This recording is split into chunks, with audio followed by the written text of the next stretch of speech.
So you mentioned the radiation and commercial hardware. What are some of the other sort of unique challenges to the micro and nano satellites compared to the larger or expensive satellites?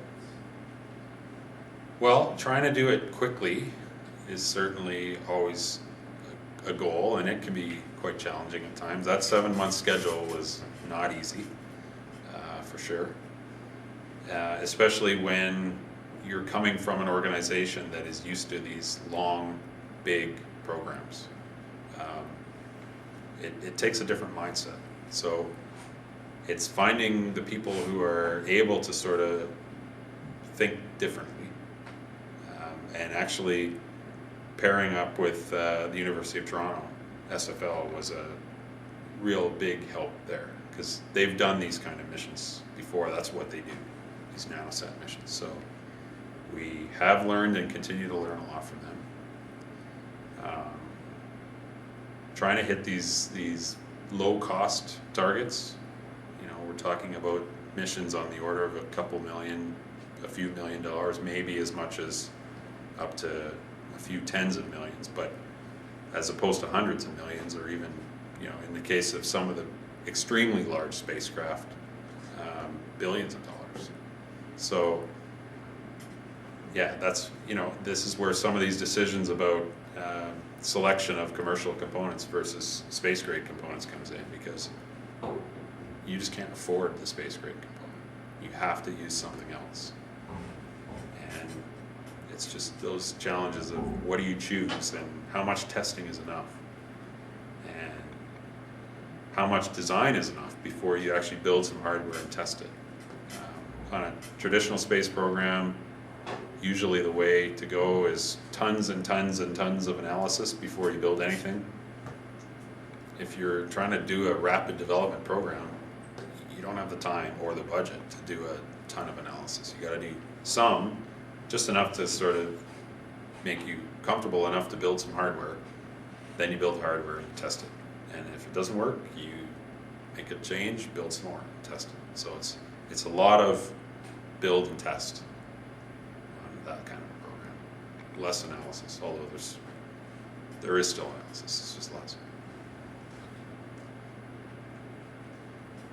Just about the viewing angle from the satellite, you drew a really large circle on the Earth, but just wondering, like, how long does it cover for each? You're basically looking at, with that antenna that we're using, it's about a 5,000 kilometer diameter footprint.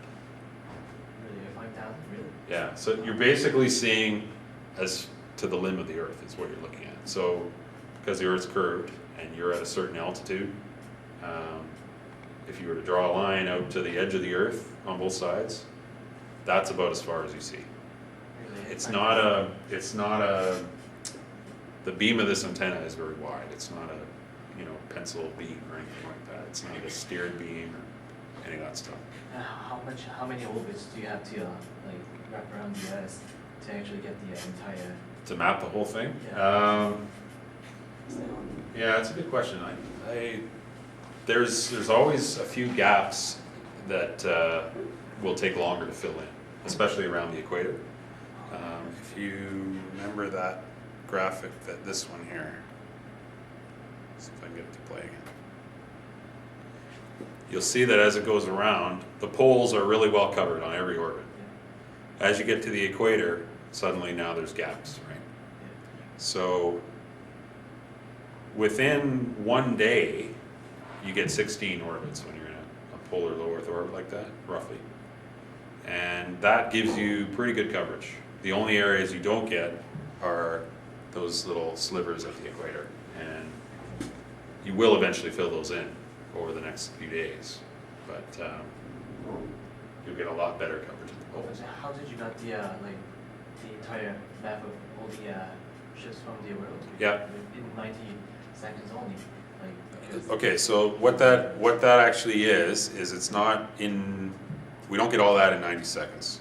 That is a collection of many 90-second images that we're taking. So NTS, because of its limited onboard memory, it can only observe for 90 seconds at a time before its memory's full. Then we have to downlink the data. before we do another observation. And downlinking the data over a 250 kilobit per second link takes quite a while. So it actually takes a couple days to downlink 90 seconds worth of data. Oh. It takes a number of passes over the ground station, and we only have one, well, we actually did at one point have 2 ground stations we were using for NTS, but for most of its mission, it was using a single ground station. So you can only downlink when you're in view of that ground station. Sometimes your orbit takes you away from that ground station. So you do a bunch of orbits where you're not even seeing that ground station at all. So it took a couple days to downlink 90 seconds worth of data. So that was a collection of many 90-second snapshots over the course of 30 months, basically. Oh, Yeah. Yeah, so that's how it works. It's sort of a composite. Put all these things together, and that's what you get.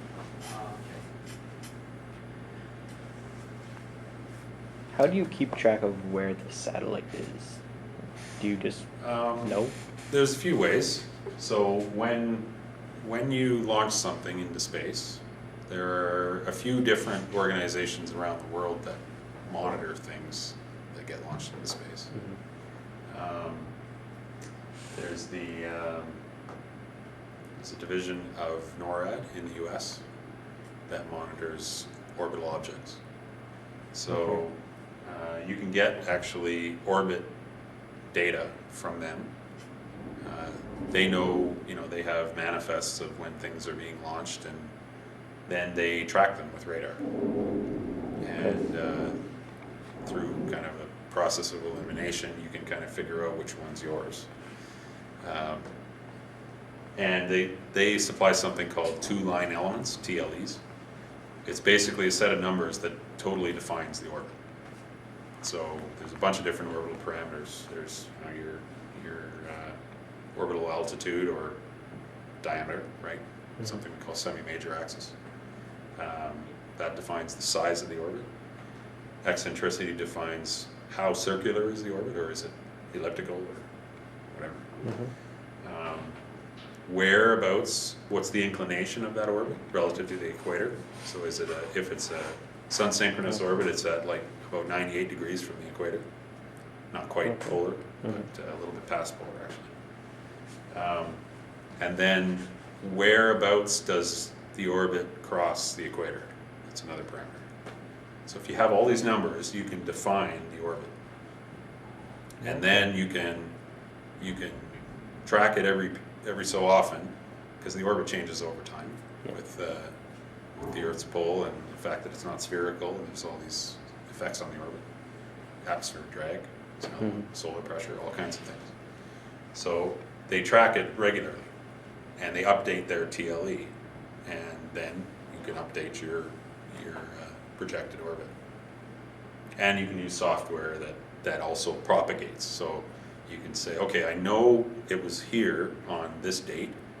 I can project with relatively good accuracy where it's going to be in 30 days from now or 3 months from now. Obviously, the longer you go out in time, the worse your prediction is without accurate data.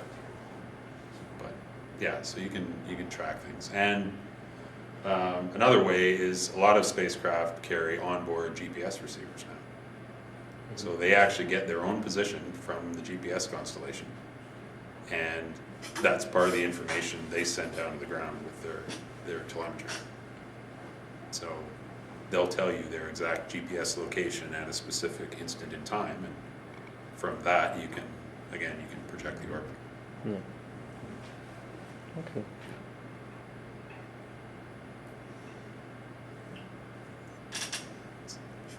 Just a question, does COMDEP have any underwater projects, or do you plan on doing any underwater explorations in the future? We don't have any right now that I'm aware of. And I don't know of any plans specifically for undersea exploration, but that doesn't mean if something came along where we found there was a good match of some of our space technology that could be applied to undersea or other terrestrial type applications.